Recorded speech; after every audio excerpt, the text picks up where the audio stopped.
आप सभी का हमारे YouTube चैनल पर स्वागत है। तो जैसा कि आप सब जानते हैं, आज 2 नवंबर आंवला नवमी की तिथि है। तो सर्वप्रथम आप सभी को आंवला नवमी की हार्दिक शुभकामनाएं। इसे आंवला नवमी भी कहते हैं और अक्षय नवमी भी कहा जाता है। और इस आंवला नवमी के दिन दीपदान, वस्तुओं का दान, पूजा पाठ, मंत्र, दीपदान किया जाता है और अपनी सामर्थ्य अनुसार वस्तुओं का दान दिया जाता है, पूजा पाठ किया जाता है, मंत्र जप किया जाता है। साथ ही यह जो हमारे द्वारा आज के दिन जो हमारे द्वारा कार्य किया जाएगा, तो यह अक्षय फल हमें प्रदान करता है। आंवले का पूजन विधिवत करना चाहिए, दीपदान करना चाहिए, आंवले की वृक्ष की विशेष पूजा करनी चाहिए, आंवले की वृक्ष की विशेष पूजा करनी चाहिए। साथ ही आंवले की वृक्ष की 7 या 9 जो भी आप कर सकते हैं, 108 जितना भी कर सकते हैं आप परिक्रमा करें। परिक्रमा का बहुत फल होता है। दीपदान करें, इसका फल हमें अनंत गुना मिलता है और इस फल का कभी नाश नहीं होता। आंवला नवमी का महत्व भी अक्षय तृतीया के समान ही होता है। आंवले के पेड़ में त्रिदेव का निवास होता है, ब्रह्मा, विष्णु और महेश का। तो आंवले के वृक्ष की हमें विधिवत पूजा करनी चाहिए, चंदन, फल, फूल इत्यादि से, और आंवले का फल भी चढ़ाना चाहिए और फिर भोग प्रसाद भगवान को चढ़ा के हमें प्रसाद के रूप में स्वयं ग्रहण करना चाहिए और सभी भक्तों में वितरित करना चाहिए। तो यह तो था आंवले की पूजन कैसे करें, विशेषता क्या है आंवले की पूजन से कि अक्षय फल की प्राप्ति होती है। और अब हम सुनते हैं आंवला नवमी की कथा।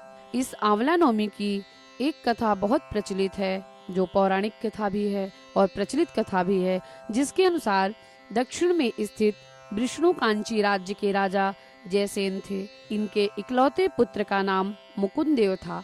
एक बार जंगल में शिकार खेलने के दौरान राजकुमार मुकुंदेव की नजर व्यापारी कनकाधिप की पुत्री किशोरी पर पड़ी। मुकुंदेव उसे देखते ही मोहित हो गए और उससे विवाह की इच्छा प्रकट। राजकुमार को किशोरी ने बताया कि उसके भाग्य में पति का सुख नहीं है और विवाह मंडप में बिजली गिरने से उसके वर की तत्काल मृत्यु हो जाएगी। इस बात को जानने के बाद भी मुकुंदेव विवाह के प्रस्ताव पर अडिग रहे। मुकुंदेव ने अपने आराध्य देव सूर्य और किशोरी ने भगवान शंकर की आराधना की। भगवान शंकर ने किशोरी से कहा कि तुम भी सूर्य की आराधना करो। भगवान शंकर के कहने के अनुसार किशोरी गंगा तट पर सूर्य भगवान की आराधना करने लगी। तभी बिलोपी नामक दैत्य किशोरी पर सहसा झपट पड़ा। ये देखकर सूर्यदेव ने उसे वहीं भस्म कर दिया। किशोरी की आराधना से प्रसन्न होकर सूर्यदेव ने किशोरी से कहा कि कार्तिक माह के शुक्ल पक्ष की नवमी को आंवले के वृक्ष के नीचे विवाह मंडप बनाकर मुकुंदेव से विवाह कर लो। जब दोनों इस प्रकार विवाह करने लगे तो अचानक से बादल घिर आए और बिजली चमकने लगी। जैसे ही आकाश से बिजली मंडप की ओर गिरने लगी, आंवले के वृक्ष ने उसे रोक लिया। जिस तरह से किशोरी और मुकुंदेव के विवाह की अड़चन को भगवान ने दूर किया, उसी तरह से हम सभी को भी भगवान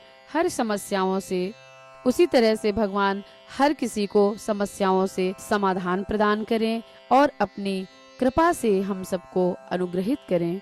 ओम हरि ओम।